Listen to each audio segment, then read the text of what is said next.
నిద్రపోలేదా? దేని గురించి ఎంత బాధపడుతున్నారు?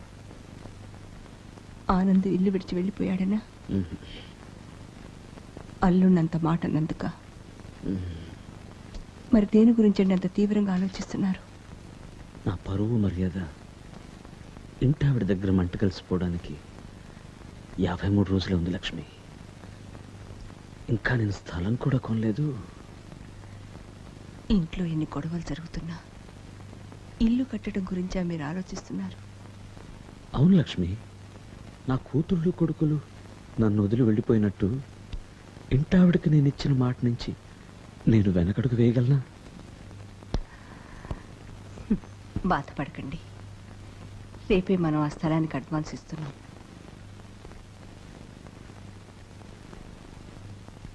ఎలా లక్ష్మి?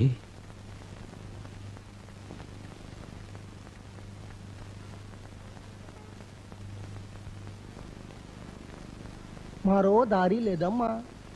చిన్న రంభంతో కొయ్యాలి. కొస్తే కొంచెం రక్తం వస్తుంది. పర్వాలేదమ్మా. పర్వాలేదు. చాలే ఊరుకో. నీ రక్తాన్ని చిందించే ఉంగరం నాకొద్దు. పద, వస్తానండి.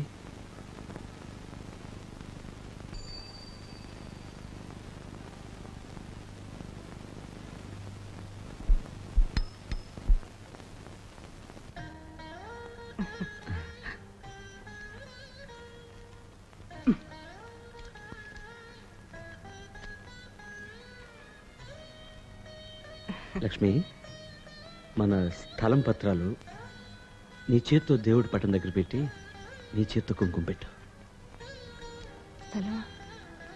స్థలం ఎలా కొన్నారు? డబ్బు ఎక్కడి నుంచి వచ్చింది? ముందు నేను చెప్పించే లక్ష్మి.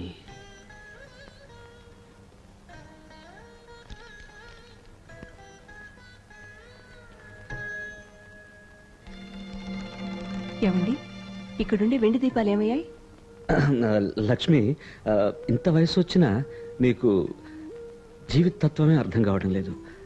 ఇప్పుడు పాలు ఉన్నాయి, పాలు పెరుగు అవుతుంది, పెరుగు మజ్జిగ అవుతుంది, మజ్జిగ వెన్న అవుతుంది, వెన్న నెయ్యి అవుతుంది.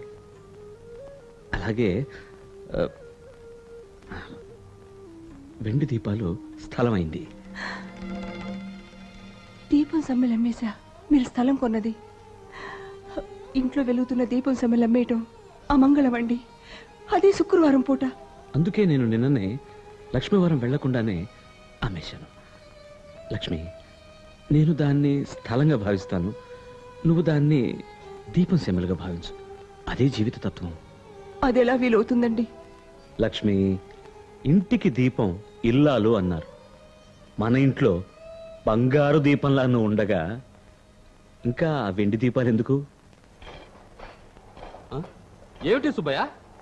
ఇవి చేతులు కావు సార్, కాళ్ళనుకోండి సార్. నేను వెంటనే ఇల్లు కట్టి తీరాలి. అందువల్ల ఒక 10,000 అప్పు కావాలి. 10,000? అవును. ఆ 10,000 తీరేదాకా మీరు నాకు జీతం కూడా ఇవ్వక్కర్లేదు.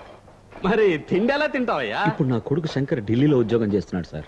వాడు ప్రతి నెల డబ్బు పంపిస్తాడు. అందువల్ల తిండికి సమస్య రాదు. మా నాన్న కాలం నుంచి పనిచేస్తున్నావు, లేదని చెప్పలేను.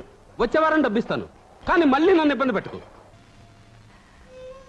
నాకు చిన్న ఉపకారం చేసి పెట్టు. ఏమిటి? ఇక మీదట నువ్వు నా ఇంట్లో మాత్రం అడుగు పెట్టకు. అమ్మా. అవునరా, కన్న తండ్రికి డబ్బు ఇవ్వటానికి ప్రోనోటు మీద సంతకం అడిగే కొడుకు